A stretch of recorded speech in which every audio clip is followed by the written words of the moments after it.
Tantan aqui e hoje eu vou falar de um livro de ficção científica que eu li recentemente. Eu gostei bastante, até me deixou bastante surpreso porque eu encontrei coisas nele que eu não esperava. Então se trata do livro O Problema dos Três Corpos, do Cixin Liu, que é o primeiro de uma trilogia. Cixin Liu é um autor chinês e o seu livro foi publicado em 2007. Desde então, ele vem angariando bastante fama internacional, sendo que um filme baseado em um dos contos dele vocês devem ter ouvido falar, Terra à Deriva, foi um dos maiores sucessos de bilheteria dos filmes da China. Está disponível na Netflix, só que eu não gostei tanto assim do filme, mas eu tô doido para ler o conto, porque se for alguma coisa parecida com esse livro aqui, deve valer a pena. Então eu vou contar a minha experiência pessoal com o livro. É o seguinte, eu fui ler e tudo que eu sabia sobre o livro era que seria sobre alienígenas. Tá? Eu abri esperando ler, sei lá, alguma história tipo as do Arthur C. Clarke, que tem a ver com alienígenas, sei lá, H.G. Wells, sei lá, ou até uma coisa mais boba. Só que o que eu encontrei foi uma coisa totalmente diferente do que me vem à mente quando eu penso em uma história de alienígenas. Fui abrir no meu Kindle, né? Eu tenho uma versão digital aqui dos 3 livros. Oi pessoal, tô gravando esse vídeo aqui 3 meses depois para mostrar que agora eu tenho as versões físicas dos livros que eu gostei tanto que eu quis comprar. Esse aqui é o que a gente está falando agora, O Problema dos Três Corpos. Este é o segundo livro, A Floresta Sombria. E o terceiro livro, que agora eu estou na metade, está aí marcado, exatamente na metade do livro, O Fim da Morte. Aqui. Então, agora eu vou explicar para vocês o que é o problema dos três corpos, mas depois a gente vai falar sobre o que é a Floresta Sombria e o que é o fim da morte. E caso você já tenha lido eles, faz muito sentido a gente fazer isso, porque eles fazem isso o tempo todo, pulam do passado para o futuro, depois para o presente, e caso você não tenha percebido ainda, entrar no espírito das coisas que a gente fala é o que a gente faz nesse canal. E me deparei com o autor descrevendo eventos de um período histórico bem turbulento da China, né? Da história recente da China, que é a Revolução Cultural Chinesa. Fiquei até em dúvida, né? Porque é China e talvez eles não possam falar de algumas políticas chinesas, né? Depois eu fui pesquisar, parece que falar da Revolução Cultural, falar mal da Revolução Cultural tá tudo certo, porque a forma que o Cixin Liu retrata a Revolução Cultural é totalmente negativa. Logo no começo do livro ele faz umas descrições bem gráficas do que ocorreu no período, com direito a violência, mutilação, tortura, morte. Liu diz que ele é influenciado por George Orwell, que escreveu 1984. Eu acredito que vocês talvez tenham ouvido, pelo menos ouvido falar nesse livrinho aqui, né? Também do Arthur C. Clarke. Não tenho nenhum livro aqui do Arthur C. Clarke para mostrar, eu acho. Mas eu li alguns dos livros dele, por exemplo, 2001 e Encontro com Rama, que inclusive o Villeneuve disse que vai adaptar depois que ele terminar a trilogia que ele planeja para Duna. E de fato, quando a gente para pensar e ler que ele falou isso, é uma combinação da distopia de Orwell com as histórias sobre alienígenas do Arthur C. Clarke. E o cenário distópico que o Cixin Liu usa é exatamente o da Revolução Cultural. Olha só como ele decide iniciar o livro. No meio de uma revolta ele conta aquele sentimento de fanatismo que tinham os guardas vermelhos, que eram aqueles jovens que eram apaixonados pela figura do Mao Tse-tung, que inclusive eram apoiados por ele. O caos todo foi apoiado pelo governo.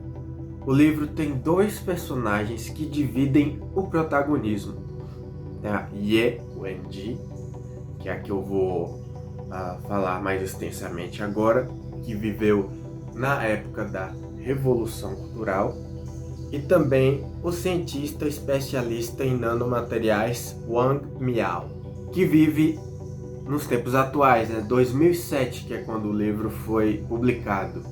Só que é uma 2007 um pouco mais tecnológica do que a gente está acostumado. E o pai dela era um professor universitário. O pai de Wenji é acusado pelos guardas vermelhos de ter ideias reacionárias. Aí você já imagina o que aconteceu com ele. Eles têm um diálogo interessante sobre a singularidade, a singularidade que deu origem a todo o universo. O pessoal que curte ciência vai adorar esse livro, porque é bem hard sci-fi. Ele gosta de se aprofundar em detalhes científicos nesse livro. Então, os guardas vermelhos não gostam das respostas do pai de Wenji, e o professor Ye é espancado até a morte. E a Wenji estava assistindo tudo isso, ou seja, foi plantada uma sementinha de ódio no coração dela.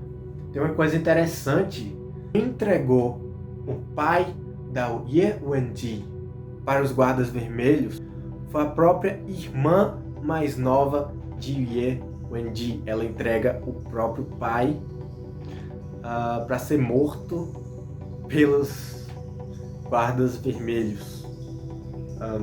Um surto de fanatismo que parte dessa garota, que é muito semelhante ao dos guardas vermelhos. Se não me engano, ela também era uma apoiadora da revolução e do Mao Tse-tung. As coisas que vêm a acontecer depois só aumentam o ressentimento da Wenji em relação à humanidade como um todo. Depois, um colega de trabalho trai ela, incriminando ela com uma carta que ela apenas passou a limpo para ele, e a carta foi taxada como conteúdo reacionário, e ele coloca a culpa na Wenji, já que afinal estava na letra dela. E depois ela é interrogada, a interrogadora quer que ela assine um documento comprovando que o pai dela era reacionário, e ela se recusa a assinar. Então ela joga água fria na Wenji e na coberta e na cama dela, ou seja, ela quase morre de frio. Quem salva a Wenji nessa situação é um grupo de cientistas que veem um valor nela. Wenji é astrofísica e entende muita coisa de ciência. Portanto, eles a recrutam para um programa especial. No início, eles não dizem exatamente o que seria esse programa. Dizem que é para competir com os Estados Unidos e a Rússia na corrida espacial, mas o verdadeiro objetivo é fazer contato com uma civilização alienígena antes que essas duas outras potências possam fazê-lo. Até que um dia, finalmente, eles fazem contato. A Wenji, então, sem alertar ninguém, envia a seguinte mensagem: venham, vou ajudá-los a conquistar este mundo. Nossa civilização não consegue mais resolver os próprios problemas. Precisamos que sua força intervenha. E foi nesse momento que a humanidade estava condenada. Ele usou um acontecimento histórico para basear uma história de ficção científica, que é bem interessante. Então, a estrutura do livro é a seguinte: ele alterna entre capítulos da Ye o MD, na época da Revolução Cultural, até chegar nos dias contemporâneos, né, que é o ano de 2007, quando saiu o livro, a China de 2007. E o personagem principal é Wang Miao, um cientista especialista em nanotecnologia. Eu já adianto pro pessoal que adora ciência, astronomia e física quântica, que vocês vão adorar esse livro. Ele fala bastante sobre microverso, por exemplo. Muita gente fica maravilhada com o macroverso, né? Muita gente fala, nossa, a gente é tão pequeno e olha o tamanho do universo. Só que eu gostaria de falar uma coisa para vocês, que eu também fico maravilhado com a grandeza que existe dentro das coisas pequenas. Por exemplo, aqui na ponta de sua unha, você sabe o tanto de coisas que existem na ponta de sua unha, né? A gente tem todos os átomos, aí você entra mais nos átomos, seus prótons, nêutrons, elétrons, entra mais, você acha os quarks, sei lá, outras partículas subatômicas que todo dia os cientistas descobrem mais um pouquinho, e ainda tem muita coisa para descobrir dentro da física quântica. Eu acho muito interessante essa área da ciência. E o Cixin Liu dá uma pira nessa parte do microverso. E é claro, o próprio título do livro é um problema de verdade dentro da ciência, né? Que é o problema dos três corpos, de que se tiver três corpos diferentes exercendo uma atração gravitacional em um corpo, você teria um movimento desordenado, né? Fora de um padrão, que é difícil prever o padrão de três corpos exercendo força gravitacional, e é isso que significa o título do livro. Tem também umas coisas bem cyberpunk, que o personagem Wang Miao ele vai entrar dentro de um jogo, né? Metaverso já existia em 2007 nesse universo. E esse aqui já vem com roupa de realidade aumentada, tipo o jogador número 1. Eu fiquei sabendo recentemente também, trazendo uma informação para vocês, caso vocês não saibam, que esse livro está sendo adaptado pela Netflix.